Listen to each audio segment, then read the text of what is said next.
Barnaby Bear bounded through the meadow with his friends, his laughter mingling with the wind.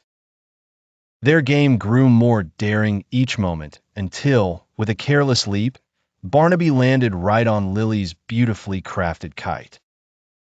The bright paper crumpled, the frame snapped clean in two. Barnaby stared at the wreckage, panic bubbling inside him. The joy of the day evaporated, replaced by a heavy feeling he didn't quite understand. For a moment, he considered hiding. Maybe if he slipped away, no one would know.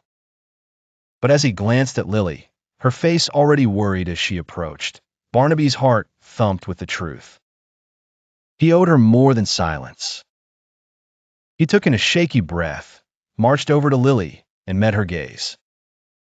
"I'm sorry. I didn't mean to break your kite," he said, the words tumbling out like stones.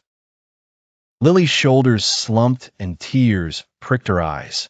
She loved her kite, a gift from her grandmother and her favorite thing to fly on blustery days.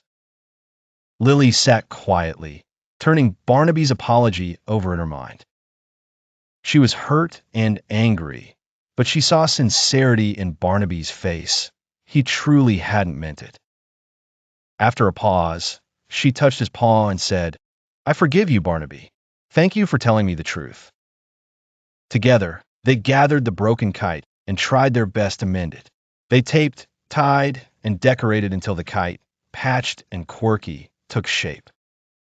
Lily smiled, her sadness not gone, but lighter now. Barnaby's relief was deep, as was his gratitude.